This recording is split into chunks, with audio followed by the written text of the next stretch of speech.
Il y a quelques jours, je me baladais sur YouTube et puis je suis tombé sur cette vidéo. J'ai tout de suite été choqué par 3 choses. Premièrement, la vidéo dure 1 heure. Ensuite, c'est quoi ce titre de fou? Un titre de zinzin de l'espace. Et surtout, pourquoi il y a un ange sur la miniature? Du coup, après quelques secondes d'hésitation, je clique sur la vidéo. Et là, j'entends ça.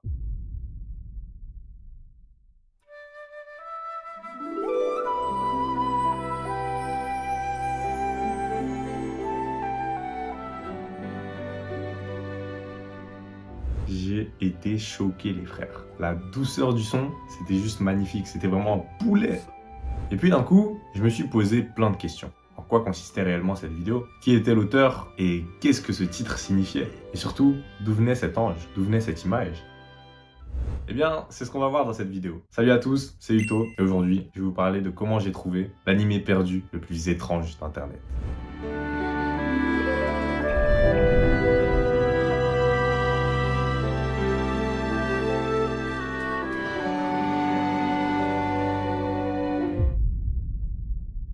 Mais avant ça, n'hésite surtout pas à t'abonner, mon frérot. On vise les 10 000 abonnés avant 2025. Je sais que ça va être chaud, mais esprit shonen. Revenons à nos moutons. Elle parle de quoi, cette vidéo?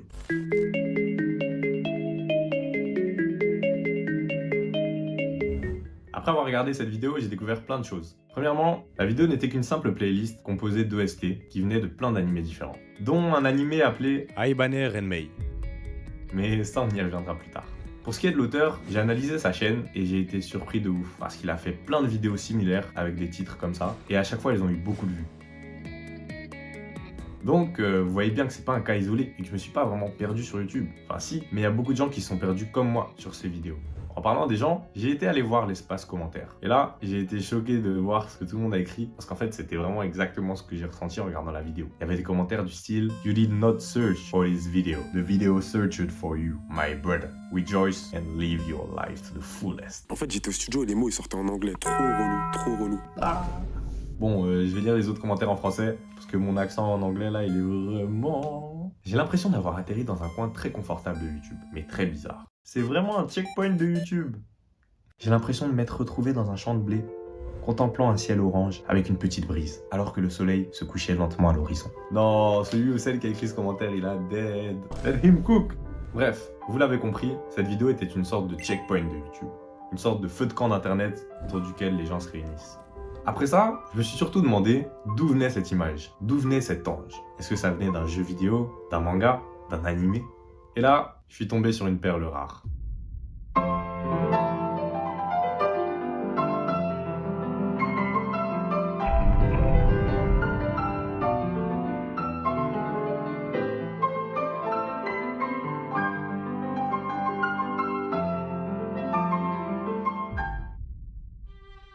Aibane Renmei est un animé sorti en 2002. Et si vous en avez jamais entendu parler, c'est normal. Il a longtemps été considéré comme étant l'un des animés perdus d'Internet. Dans cette histoire, on va suivre des êtres appelés Aibane, des sortes d'anges aux ailes grises. Ces derniers cohabitent avec les humains dans une ville isolée, elle-même entourée de murs infranchissables. Et personne ne sait ce qu'il y a derrière ces murs. Un peu à la Shingeki no Kyojin, ou encore Promised Neverland, ou même Tengoku Daimakyo. D'ailleurs, j'avais fait une vidéo dessus. Allez voir les gars, s'il vous plaît. Peut-être que c'est cet animé, l'ancêtre des SNK. Qui sait?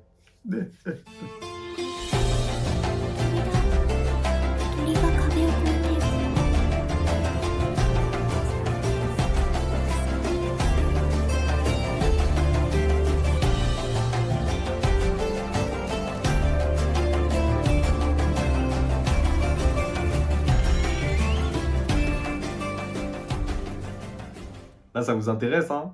Allez, je reprends. Tout ce qu'on sait sur ces mystérieux murs, c'est que si quelqu'un les franchit, il n'a plus le droit de revenir. Toutes ces informations-là, on va les apprendre en même temps que Raka, une jeune Aibane qui vient de naître. C'était elle, la fille sur l'image de la vidéo. Au début de l'animé, on va d'abord se concentrer sur l'exploration de ce nouveau monde.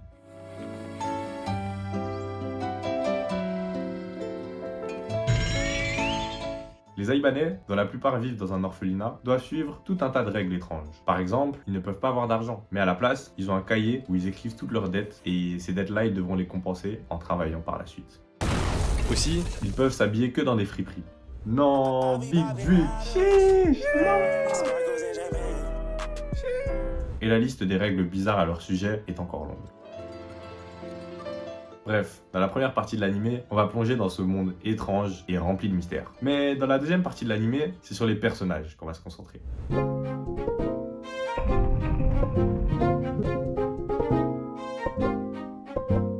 Dans Aibane Renmei, on va certes découvrir un monde étrange, mais ce qu'on va explorer le plus, c'est la psychologie des personnages. Tout particulièrement celle de Raka, le personnage principal, et Reiki, la Aibane qui se charge de s'occuper des petits.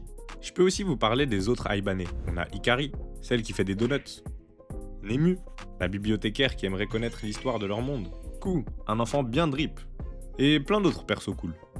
Je comptais vous parler de leur psychologie. Mais avant, je dois vous expliquer plus en détail la naissance des Aibane.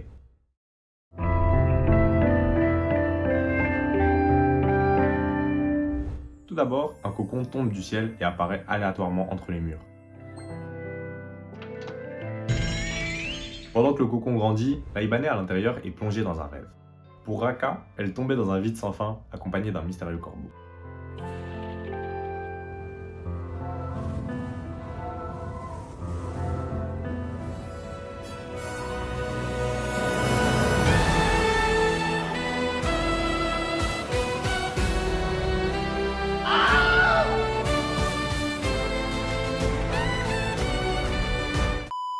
Ensuite, le cocon est clos. Et donc, l'Aibane vient au monde. Attention, les Aibane sont pas comme les humains. Ils naissent pas forcément en mode bébé. Ils peuvent naître en mode adolescent, en mode jeune fille, jeune garçon. Après ça, l'être qui vient de naître va se rappeler qu'il avait une vie avant ça. Qu'il avait une vie antérieure en fait. Mais il se souviendra de rien. C'est le cas pour Raka. Ensuite, on va lui donner un nom en fonction du rêve qu'il a fait. Comme elle tombait dans son rêve, on va l'appeler celle qui est tombée. En japonais, Raka. Et puis enfin, l'Aibane va recevoir une auréole. Et des ailes grises vont pousser dans son dos. Et voilà, l'Aibane est prêt. Mais vous avez vu ce que je viens de voir? Cette scène ultra violente où on voit les ailes de Raka pousser, ça avait l'air de lui faire trop mal. Dites-vous qu'on voit ça à l'épisode 1. Alors que jusque-là, tout était joyeux. Et des trucs sombres qui arrivent comme ça sans prévenir, croyez-moi, il y en a plein dans Aibane Renmei. Cet animé va aborder pas mal de sujets assez sous-représentés dans les animés en général. Ça va nous parler de nos croyances, de la vie après la mort, de la dépression, mais aussi de l'impact que les autres ont sur nous en fait, et de comment nos relations avec les autres peuvent nous affecter. Pendant tout l'animé, on va suivre Raka, et on va s'apercevoir que la vie n'a pas toujours été rose pour elle.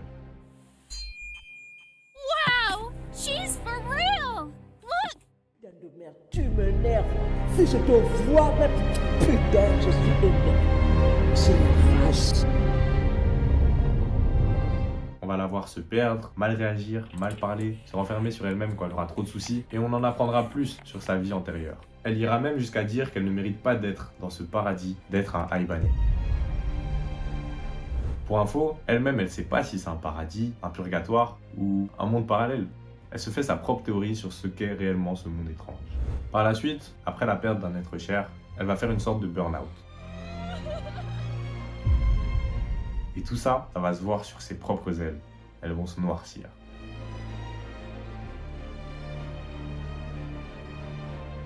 Heureusement pour elle, ses amis Aibane vont l'aider, notamment Reiki. Et ils vont lui faire comprendre qu'elle n'est pas seule du tout. Après ça, elle ira mieux pendant un temps. Mais plus tard dans l'histoire, on va s'apercevoir que Reiki, la Aibane toujours souriante qui s'occupe des enfants, cache elle aussi un terrible secret. Et du coup, Raka va essayer de l'aider, mais elle s'enfoncera elle aussi dans la noirceur de l'âme. Regardez comment c'est en haut. Putain, ça me fait peur. Ça me fait peur. J'ai envie de me tuer, de me suicider là. Mais ça, vous le verrez en regardant l'anime.